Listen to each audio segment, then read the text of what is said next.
이번 시간에 함께 다루고자 하는 주제는 교회에 대한 것입니다. 교회란 무엇인가? 또 교회 안에 있는 우리 성도들의 위치와 이 교회가 감당해야 할 사명은 무엇인가에 대해서 살펴보고자 합니다.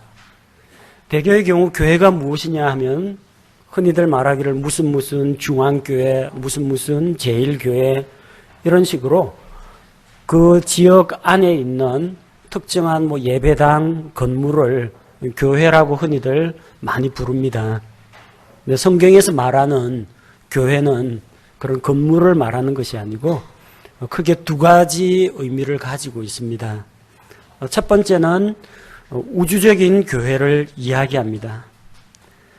성령에 의해서 침례를 받아서 예수 그리스도 안으로 들어온 모든 성도들의 연합체를 교회라고 부릅니다. 그래서 에베소서 1장 23절 말씀을 보겠습니다. 에베소서 1장 23절 말씀을 보니까 교회는 그분의 몸이니 곧 모든 것 안에서 모든 것을 충만하게 하시는 분의 충만이니라.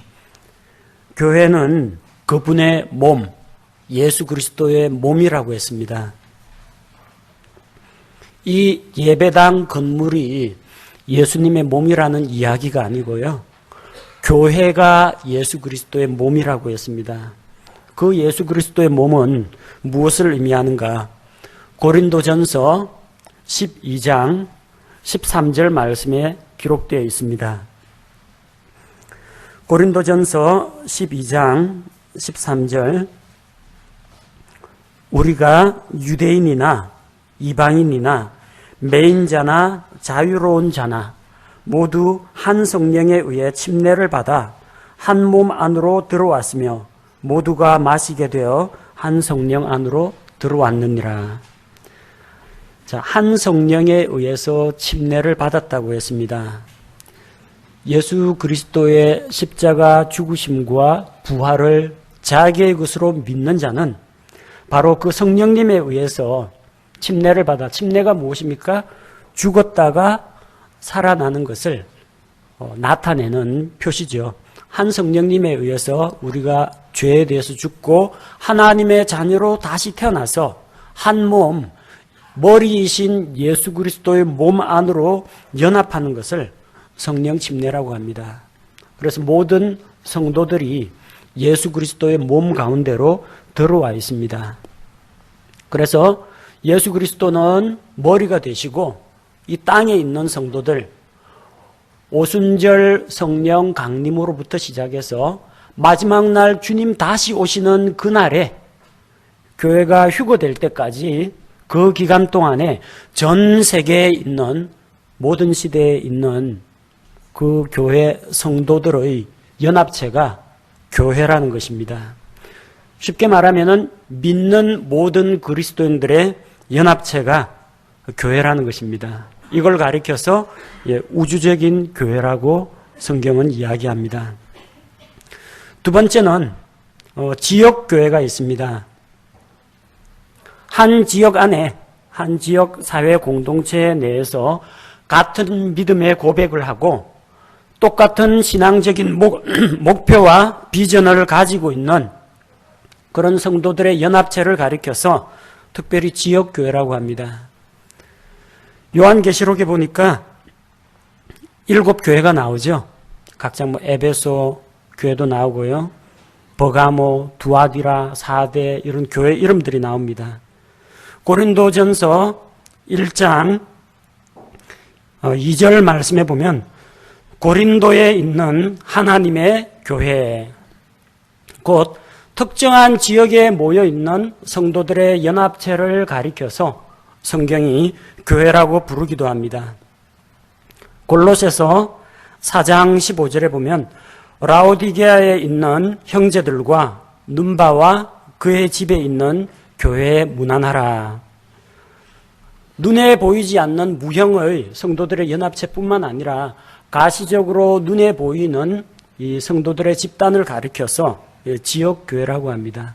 성경에는 두 가지 방식으로 이야기합니다. 모든 믿는 성도들이 예수 그리스도의 몸인 교회에 속해 있고, 또 특정 지역을 중심으로 해서 모여 있는 이런 신앙의 공동체를 가리켜서 지역교회라고 이야기합니다.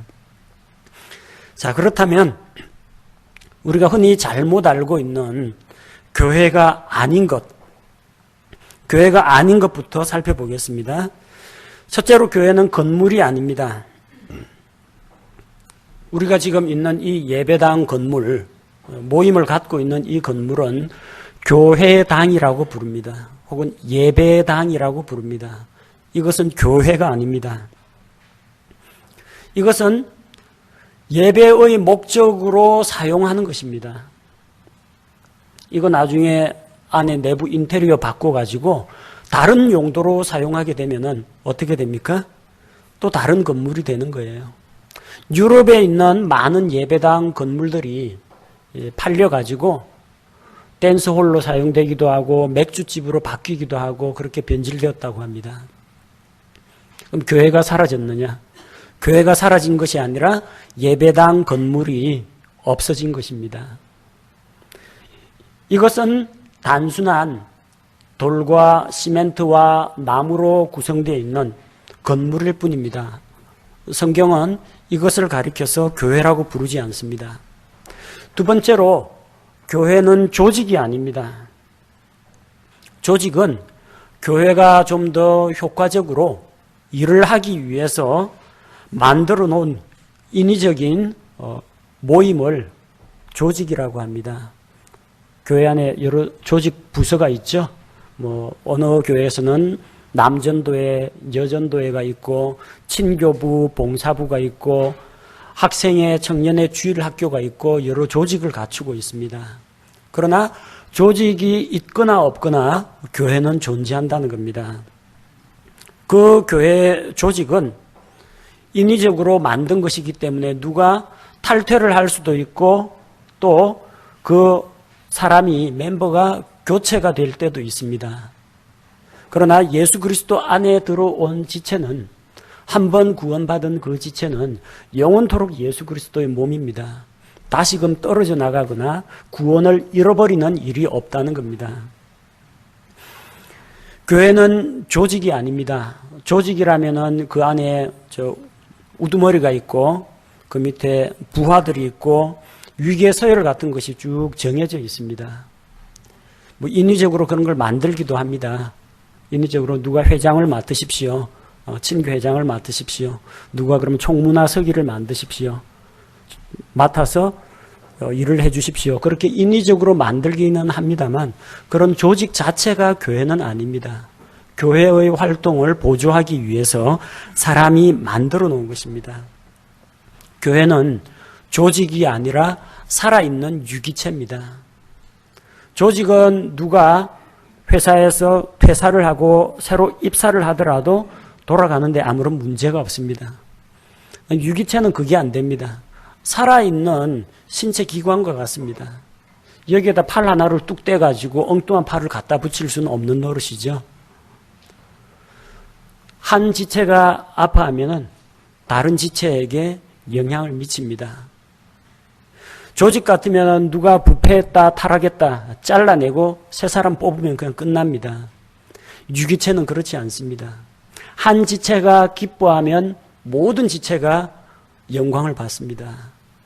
한 지체가 아프고 병들면 모든 지체가 함께 힘들어하고 슬퍼합니다. 이게 조직과 유기체가 다른 점입니다. 교회는 행정조직이 아니고 인사체계를 갖춘 조직이 아니고 유기체라는 것을 우리가 기억할 필요가 있습니다. 그리고 교회는 반드시 2 이상의 사람들이 모여야 교회를 형성합니다. 한 개인은 교회가 아닙니다. 성도는 예수 그리스도의 몸인 교회를 구성하는 한 부분, 한 지체이지 나 한 사람이 교회가 되는 건 아닙니다. 한 사람 형제자매들이 연합하여 모일 때 교회가 형성되는 것입니다. 여러분은 건물을 이루고 있는 하나의 벽돌이 아닙니다. 이 벽돌 빼고 저 벽돌로 갈아 끼우고, 요 부속이 낡았으니까 이거 빼버리고 새 부속으로 갈아 끼울 수 있는 존재가 아닙니다. 예수 그리스도 안에서 한 사람 한 사람이 정말 가치 있고 소중한 존재이고, 그 무엇과도 바꿀 수가 없고 고유한 역할과 기능이 있는, 또 주님 보시기에 한 사람 한 사람을 다 소중하다고 인정하시는 정말 소중한 존재라는 겁니다. 눈이 귀에게 너는 왜 보지 못하느냐 그렇게 이야기할 수가 없고, 귀가 손에게 너는 왜 소리를 알아듣지 못하느냐 그렇게 이야기할 수가 없습니다. 이솝 우화에도 나오죠. 이 사람의 신체 기관이 전부 모여가지고 회의를 열었습니다. 나는 열심히 손으로 일을 한다. 나는 열심히 걸어 다니면서 이 사람의 몸을 다른 장소로 데려다 준다. 나는 다닐 때 넘어지지 않도록 똑바로 관찰할 수 있도록 주변 풍경을 잘 본다. 나는 소리를 듣는다. 그런데 우리 이 지체들 가운데서 제일 편하게 놀고 먹는 지체가 있다. 누구냐? 입이다. 하는 일은 없이 우리가 열심히 일해가지고 맛있는 거 만들고 돈 주고 사와서 벌어다가 입에게 다 갖다 바친다는 거예요. 이 불공평하다. 그러니까 그때부터 이제 입이 말을 안 합니다. 음식을 가지고 와도 먹질 않고 입 꼭 다물고 있습니다. 시름시름 팔다리에서 힘이 빠져나가기 시작합니다. 배가 고프니까 이 눈에 제대로 뭐가 보이지도 않습니다. 입이 하찮은 존재가 아니라는 거예요. 열심히 일하고 음식을 벌어오고 돈 벌어오는 것도 중요합니다. 입이라는 게 또 있어가지고 씹고 먹고 맛을 분별하고 소화를 시켜야 전 지체에게 에너지를 공급하지 않습니까? 놀고 먹는 지체는 없어요. 다 제각각 자기 기능을 담당하고 있습니다. 그래서 유기체라는 겁니다. 성도들 한 사람이 정말 낙심하고 혹은 어려운 일을 당하면 함께 슬퍼하고 위로해주고 또 세워줘야 하고, 누구 한 사람 경사가 있으면은 마치 자기 일인 것처럼 함께 가서 축하해주고 기뻐해주는 것이 우리 유기체로서의 교회라는 겁니다. 교회 회원이 되려면 어떤 자격이 필요합니까? 성경은 아주 단순하게 이야기합니다. 믿고 구원을 받아서 예수 그리스도 안으로 들어오면은 교회의 회원이 됩니다. 우주적인 교회의 자격 요건은 아주 단순합니다. 내가 예수 그리스도를 믿고 다시 태어나면, 하나님의 자녀로 태어나면 예수 그리스도의 몸 가운데 들어와 있는 자입니다. 자, 그런데 이 지역교회는, 지역교회 회원이 되려면 어떻게 하느냐? 특별한 성경에서 구체적인 언급은 없습니다만 사도행전 2장 41절 말씀을 보면은 교회 안에 회원과 비회원을 나누는 기준이 있었다는 것을 알 수가 있습니다. 사도행전 2장 41절에 보니까 그때 그의 말을 기쁘게 받아들인 자들이 침례를 받음에 바로 그날에 3,000혼 가량이 그들에게 더해지니라. 이것은 무엇을 이야기합니까? 교회 회원이 3,000명이, 교회 식구가 3,000명이 늘어났다는 이야기예요. 3,000명을 셀 수가 있다는 것은 이 사람이 교회 소속인지, 예루살렘 교회라는 이 지역교회 소속인지 아닌지 어떠한 증거를 가지고 있다는 이야기입니다. 수천 명이 모였잖아요. 그 가운데서 왜 3,000명이냐? 그 3,000명은 뭔가 교회 안으로 들어오는 어떤 과정이 있었다는 걸 볼 수가 있습니다. 또 이렇게 3,000명이라고 사람의 숫자를 헤아렸는데 그들에게 더해지니라라는 이야기는 기존에 있는 교회들 있는 이 성도들이 일반 예루살렘 교회 소속이 아닌 다른 사람들과 구별되는 어떠한 특징들이 있었다는 겁니다. 그러니까 기존 멤버가 이미 있었고 3,000명이라고 셀 수 있고 측정 가능한 인원이 더해졌다는 겁니다. 그걸 보면은 회원에 대한 자격 기준이 있었다는 것을 우리가 알 수가 있습니다. 그 자격 요건이 무엇입니까? 침례를 받음에 더해졌다고 했습니다. 곧 지역 교회에 들어오는 그런 자격 요건은 침례를 통해서 들어올 수 있다는 이야기입니다. 물론 반드시 이 교회에서 침례를 받아야만 하는 것은 아니라는 겁니다. 침례가 사람을 구원하지는 않습니다. 그러나 성도들 앞에서 내가 예수 그리스도를 믿고 다시 태어났다, 이런 간증을 할 수 있는 사람만이 교회 식구가 될 수 있다는 겁니다. 다른 교회에서 침례를 받고 오신 분들 마찬가지로 그가 예수 그리스도를 믿는다는 공개적인 증거가 무엇입니까? 침례입니다. 그래서 다른 교회에서 침례를 받고 오면은 우리가 함께 교제하면서 우리 식구로 인정을 하는 겁니다. 예수 그리스도를 믿고 하나님의 자녀가 되는 데는 침례라는 의식이 중요한 게 아닙니다. 침례를 안 받아도 구원받습니다.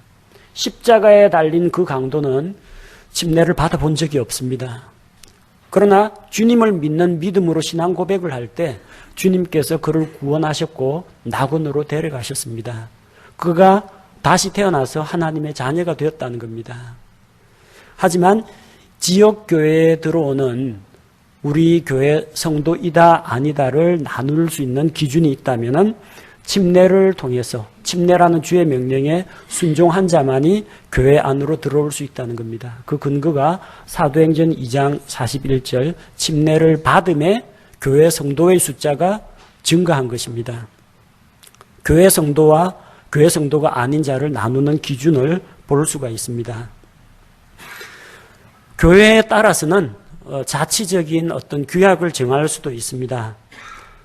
회원 가입 서약을 받을 수도 있습니다. 몇 개월간 자유롭게 교회 출석하고 다녀보고 정말로 여기에서 내가 여러분하고 같이 회원이 되어가지고 적극적으로 교회 일에 참여도 하고 또한 함께 교제를 나누겠다. 그럴 때 자기 믿음 고백을 하고 회원 가입 서약을 하는 그런 경우도 있습니다.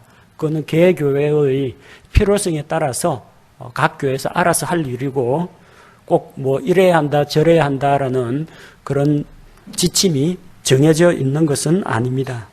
다만 그런 서약을 받거나 또 간증을 통해서 그가 신앙 고백을 하는 것을 통해서 그가 거듭난 그리스도인인지를 교회가 확인하는 절차를 거칠 수는 있습니다. 교회는 어떤 일을 하는 곳입니까? 사도행전 2장 42절에서 47절 말씀을 살펴보면 그들이 흔들리지 아니하며 사도들의 교리와 교제 안에 머물고 빵을 떼며 기도하더라. 어떤 일을 했습니까? 성경 말씀을 선포하고 가르치는 것이 교회의 사명입니다. 또한 사람들로 하여금 올바른 진리 안에, 올바른 교리 안에 바르게 세워주는 것이 교회가 하는 일입니다. 불신자들을 향하여서 복음을 선포하고 우리 교회 각 지체들을 바른 교리와 바른 믿음 안에서 교육하고 양육하는 것이 교회가 할 일이라는 겁니다. 또한 사도행전 2장 47절 말씀에 보니까 하나님을 찬양하며 예배드리는 것이 교회가 할 일입니다. 물론 여러분 집에서 혼자서 찬양을 할 수도 있습니다. 그러나 오늘 오전 예배에서 함께한 것처럼 성도들이 마음을 같이하여 우리 주 하나님께 찬양과 경배를 드릴 때 하나님께서 그 예배를 받으십니다. 자기 혼자서 신앙생활을 할 수 있는 사람은 없습니다. 같이 모여서 연합해서 한 마음으로 기도하고 또한 한 마음으로 하나님을 높이고 찬양할 때 하나님께서 영광을 받으십니다. 교회가 하는 일이 무엇입니까? 사도행전 12장 5절에 보니까 교회는 함께 기도하는 그런 모임입니다. 하나님의 말씀을 선포하다가 야고보가 순교를 당했습니다. 유대인들이 그 일을 좋아하니까 이번에는 헤롯이 베드로도 잡아가두라고 합니다. 베드로는 감옥에 갇혔습니다. 사도행전 12장 5절에 보니까 그러므로 베드로는 감옥에 갇혔으나 교회는 그를 위하여 끊임없이 하나님께 기도하더라. 이 교회라는 신앙의 공동체는 기도하는 모임입니다. 우리 주일날 모여서 함께 기도하고, 소모임 시간에 자기 기도 제목 나누고 함께 기도하고, 금요 모임에 나와서 같이 기도하죠. 그렇게 함께 기도하는 것이 필요하다는 겁니다. 개별적으로 기도해도 들어주시고 함께 기도해도 들어주십니다. 그러나 성경의 원리는 마태복음 18장 20절 말씀과 같이 두세 사람이 예수 그리스도 이름으로 함께 모일 때 우리 주님께서 그 가운데 함께 하시겠다고 약속을 하셨습니다. 야고보서 5장 16절에도 병 낫기를 위해서 서로 기도하라고 했습니다. 서로. 형제가 형제를 위해서, 자매가 자매를 위해서 서로 기도할 수 있습니다. 목사가 성도를 위해서 기도할 수도 있고 성도가 목사를 위해서 기도해 줄 수도 있습니다. 이렇게 서로 기도할 때, 다른 사람을 위해서 기도할 때 자기 개인의 어떤 계획이나 자기의 욕심을 위해서 기도하는 것보다 훨씬 기도 응답이 빠르다는 겁니다. 그래서 내 아들 좋은 대학 가게 해주십시오, 이런 자기의 어떤 이기적인 욕심이 들어있는 그런 기도보다는 다른 사람이 신앙 가운데서 바르게 서고 건강을 회복하고 또한 문제가 잘 풀리기를 내가 도와주는 이런 기도는 정말 사심 없는 그런 순수한 기도이기 때문에 더 응답이 잘 됩니다. 또 마음을 같이하여 기도할 때 주님께서 들어주신다고 약속하셨습니다. 그래서 함께 모여 기도하기 위해서는 우리가 이 지역교회로 모이는 것이 필요합니다. 사도행전 2장 42절 아까 읽은 말씀처럼 교제 안에 머물고 함께 교제하는 것이 필요합니다. 교회에 나와가지고 우리 오전에 예배드리죠. 하나님께 예배드리고 기도하고 찬양하는 거 필요합니다. 다 했습니다. 그 다음에 함께 음식 나누면서 인사 나누고 교제하고 안부 묻고 하죠. 함께 교제 나누는 것 필요합니다. 성경 공부하죠. 말씀을 가르치고 세워주는 것 우리 교회에서 합니다. 소모임을 같이 가지고 있습니다. 이 소모임을 통해 가지고 하나님의 기도 응답에 대해서 간증을 하기도 하고, 내가 일주일 동안 살면서 묵상하고 깨달은 말씀을 함께 나누기도 하고, 또 자기의 어려운 점이나 혹은 함께 나누고 싶은 기도 제목을 서로 이야기하기도 합니다. 이 좋은 교제입니다. 이 교제를 우리가 활성화시켜 가지고 같이 교제 가운데 함께 연합하는 것이 필요합니다. 이 사람이란 존재가요, 하나님의 말씀을 들을 수 있는 귀만 달려있는 그런 영적인 존재가 아닙니다. 누구나 혼자서 설 수가 없습니다. 다른 사람과 함께 연합하고 도움을 받고 격려를 받고 책망을 받고 이러는 가운데에서 연단을 받고 성장하는 겁니다. 교회 와가지고 내 처음부터 끝까지 찬송만 부르고 예배만 하고 성경 공부만 하고 그래가 돌아가면 무슨 의미가 있습니까? 그런 식으로 하려면 그냥 인터넷 설교 다운받아가지고 집에서 설교 듣고 성경 공부하면 되지 왜 모입니까? 모여서 교제를 하라고 성경이 이야기하니까요. 그날이 가까움을 볼수록 더욱더 모이기를 힘써야 하고, 오늘이라고 일컫는 동안에 매일 피차 서로 권면하면서 죄의 유혹으로 마음이 강팍해지지 않도록 서로 도전하고 격려해야 합니다. 돌아보아서 하나님 은혜에 이르지 못하는 자가 있는가 살펴봐야 되고, 오늘 어느 성도가 결석했는지, 안 좋은 일이 있는지, 몸이 아픈지, 무슨 사정이 있는지 살펴보고, 하나님 은혜에 이르지 못한 자가 있는지 살펴보고, 누가 마음에 쓴뿌리를 품고 있는지 돌아볼 필요가 있다는 겁니다. 그래서 교제가 중요한 겁니다. 이 교회 안에는 두 가지 직무가 있습니다. 목사가 있고 집사가 있습니다. 목사의 역할은 성도들을 돌보고 하나님의 말씀을 가르치고 교회를 인도하는 일을 합니다. 이미 말씀드린 바와 같이 목사는 계급장이 아닙니다. 벼슬이나 감투가 아닙니다. 이건 직무입니다. 직무, 일거리예요. 그 일을 하는 사람을 목사라고 부릅니다. 교회 안에 집사의 직무가 있습니다. 성도들의 필요를 살피고 섬기는 일을 하고 교회 재정을 집행하고 교회 살림살이를 하고 교회를 유지 보수하고 관리하는 일을 성경에서는 집사들이 담당했습니다. 이거 역시 벼슬이 아닙니다. 대부분 이제 연세도 있으시고 또 교회에서 또 존경받는 분이기 때문에 집사님이 우리가 이렇게 부르고 있는데, 집사라는 이 신분이 어떤 계급이나 타이틀을 말하는 게 아닙니다. 그냥 직무입니다. 어떠한 기능을 수행하느냐? 예, 집사로서의 기능을 수행합니다. 목사로서의 기능을 수행합니다. 이건 교회 내의 기능입니다. 제가 지금 말씀을 가르칠 때, 묵상하고 깨달은 말씀, 바른 진리를 가르칠 때 목사의 기능을 수행하고 있는 거예요. 편안하게 우리 집에 찾아오시면 그냥 김문수 형제입니다. 편하게 대하셔도 돼요. 이주옥 자매예요. 구태여 뭐 이주옥 사모님 이렇게 부르실 필요가 없어요. 그냥 편안하게 대하시기 바랍니다. 제가 단상에서 말씀을 선포하는 동안은 하나님의 직무를, 맡기신 직무를 수행하는 겁니다. 그래서 목사라는 이런 직무가 존재하는 것이지, 이것이 성도들로부터 무슨 존중을 받는다라든지 섬김을 받는 그런 위치가 아닙니다.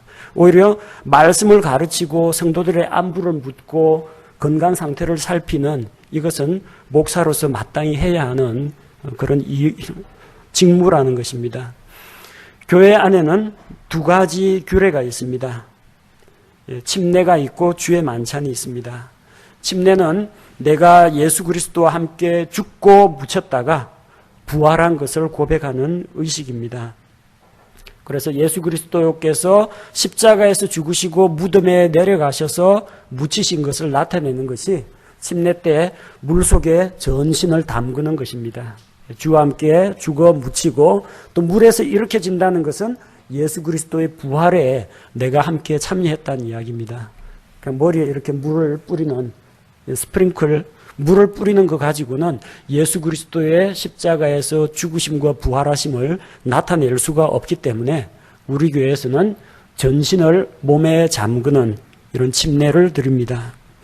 주의 만찬은 오늘 설교 시간에도 말씀드린 바와 같이 예수 그리스도께서 우리 죄를 대신해서 십자가에서 죽으시면서 자신의 몸을 찢으시고 피를 흘려주신 것을 기억하기 위한 기념의식입니다. 이 두 가지는 주께서 직접 명령으로 주셨고 또 행하라고 주님 다시 오시는 그날까지, 세상 끝날까지 지켜 행해야 할 규례입니다. 지역교회 안으로 들어오신 성도님들에게는 반드시 교회를 구성하는 한 가족으로서의 책임이 따릅니다. 먼저는 공적 예배나 모임에 함께 참여해야 합니다. 특별히 어떤 사정이 있거나 혹은 건강상의 문제가 없는 한은 예배나 성경 공부나 기도회나 다 같이 참여해야 합니다. 혼자서 텔레비전 틀어놓고 인터넷 방송 틀어놓고 집에서 예배 드리는 분도 있습니다. 그러나 성경적인 방법은 함께 모이고 한 마음으로 찬양하고 한 마음으로 일심으로 기도하고 또 서로 모여서 교제에 힘쓰는 것이 성경의 원리입니다. 함께 모이고 성도들의 교제에 힘쓰라. 히브리서 10장 24절 25절 말씀에 기록이 되어 있습니다. 모이기를 패하는 사람들이 많이 늘어납니다. 그래서 그냥 인터넷으로 보겠다, 텔레비전으로 보겠다, 그리고 피크닉 가방 메고 와가지고 예배만 참석하고 후다닥 소풍 떠나거나 그러는 사람들도 있습니다. 아예 어떤 대형 교회는 일부 대예배를 토요일 날 저녁 7시에 드려요. 뭐 안식교도 아니고 토요일 날 예배를 드려요. 왜 그렇게 하느냐? 토요일 날 저녁에 그렇게 오후 5시, 7시 일부 예배 드리고 산으로 바다로 떠나는 겁니다. 낚시, 골프, 등산 뭐 이런 거 여행 떠나고 그러면서 예배 드렸으니까 주일 예배 안 드려도 된다. 이 성도들에게 자유를 주느라고 공예배를 점점 기피하는 그런 경향이 있습니다. 그러나 성경은 함께 모여서 한 마음으로 찬양하고 기도하고 교제하는 것을 가르치고 있습니다. 또 우리가 만약에 예수 그리스도 안에서 한 지체가 되었다면 다른 성도들의 필요를 살피고 서로 도와야 합니다. 사도행전 4장 32절에 보면 일시적인 현상이긴 하지만 갑자기 3,000명씩, 5,000명씩 성도들의 숫자가 불어나니까 이게 감당이 안 됩니다. 다 오순절 명절 지키러 외국에서 왔던 그런 유대인 혹은 유대교에 귀화한 그런 사람들인데 이 사람들이 자기 본국으로 안 돌아가고 남아가지고 하나님의 말씀을 배우다 보니까 재워야 되고 먹여야 되고 입혀야 되고 쓸 필요들이 많이 생깁니다. 그래서 성도들이 전부 집 팔고 땅 팔고 자기 소유를 전부 자기 것이라고 하지 않고 다 사도들의 발 앞에 갖다 두고 골고루 나누어 가졌습니다. 쉽게 말하면 공산주의 사회가 된 거예요. 물론 나중에 스데반의 순교로 인해서 일어난 환란을 인해서 다 뿔뿔이 흩어졌습니다. 그 이후에는 다시 원래대로 돌아갔지만 자기들의 소유를 다른 성도들의 필요를 공급하기 위해서 내어놓았다는 이야기입니다. 서로 살피고 도와야 합니다. 위에서 기도해 주는 거 필요합니다. 오늘 결석한 성도가 있으면 전화 한 통이라도 해가지고 어디 몸이 불편하신지 안부 물어보는 거 목사 혼자서 다 못합니다. 여러분들이 같이 전화로 안부도 물어봐 주시고 집이 가까우면 한번 찾아봐 주셔야 됩니다. 말로만 하지 마시고요. 때로는 물질이 필요할 때도 있습니다. 우리 이번에 사랑의 헌금 하나님께 드렸는데 어느 지체가 연약하거나 혹은 어려운 일이 닥치면은 또 특별히 목적을 정해가지고 구제 헌금을 해서 또 전달하는 그런 것들도 필요하다는 겁니다. 왜 이렇게 합니까? 우리가 남이 아니기 때문에 그리스도 안에서 한 몸, 한 지체가 되었기 때문에 그렇게 하는 것입니다. 또한 우리 각자는 교회 안에서 제각기 맡은 역할과 은사가 있습니다. 고린도전서 12장 14절에서 27절 말씀을 보면 우리가 몸 안에 있는 각 지체라고 했습니다. 어떤 사람은 눈의 역할, 어떤 사람은 귀의 역할, 어떤 사람은 팔의 역할, 어떤 사람은 입의 역할을 담당하는 사람이 있습니다. 제각기 재능이 다르고 하나님으로부터 받은 영적인 선물이 다릅니다. 그렇기 때문에 내가 어떠한 자리에서 어떠한 일로 섬기고 봉사할지, 어떤 분은 참 다른 사람 누가 새로 오면은 반갑게 웃으면서 맞이해 주시는 분이 있고, 어떤 사람은 이 마음이 아주 여리고 동정심이 많아가지고 슬픔 당한 사람들 위로해 주는데 아주 뛰어난 은사가 있는 분도 있습니다. 어떤 사람은 이 돈을 잘 벌어가지고 나누어 주고 베풀어 주는 것, 섬기는 걸 잘하는 분도 있습니다. 어떤 사람은 어떤 행사를 조직하고 기획하고 다스리고 행정을 잘 맡는 그런 분도 있습니다. 다양한 분들이 모이셨더라고요. 여러분 각자는 내가 교회 안에서 기여할 수 있는 부분은 무엇이 있을까? 하나님께서 나에게 맡기신 그 영적인 선물, 은사는 무엇인가? 내가 어떠한 일을 통해서 다른 형제 자매들의 필요를 관찰하고 섬길 수 있을지 잘 생각해 보시기 바랍니다. 본인이 잘 압니다. 자기 스스로가 잘 알고요. 누가 시켜서 일하지 말고 내가 어느 자리에 있어야 될지, 어떠한 일을 나누어 맡아야 될지, 교회 와서 대접받고 섬김받고 존경받고 그냥 가려고 하지 마시고 여러분이 다른 지체들을 섬기기 바랍니다. 여러분 몸 보십시오. 얼마나 서로서로 잘 섬깁니까? 다리 아프다 그러면 뭘 해요? 손이 다리를 주물러 줍니다. 그 다음에 입이 다리 아프니까 약을 좀 사와라, 파스를 가져와라 이렇게 이야기를 합니다. 척척 손발이 착착 맞아 들어갑니다. 그리고 열심히 어디 발품 팔아서 몸에 좋다는 거 구하러 다니죠. 그동안 온몸으로 일한 거 자기 몸 보호하고 다스리고 성장시키고 이런 용도로 다 쓰지 않습니까? 우리는 남이 아니라 한 몸이고 한 지체, 한 형제 자매입니다. 그래서 우리 교회 안에서는 누가 나를 어떻게 대접해 줄 것인가 그거 기대하기보다는 내가 오늘 하루 동안에 우리 교회를 위해서, 아니 저기 있는 저 한 형제를 위해서, 저 자매를 위해서 내가 무엇을 할 수 있을까, 사랑의 관심을 가지고 돌아보는 그런 유기체로서 하나 역사하는 사랑의 공동체, 또한 믿음의 공동체가 되었으면 합니다. 제가 기도하겠습니다.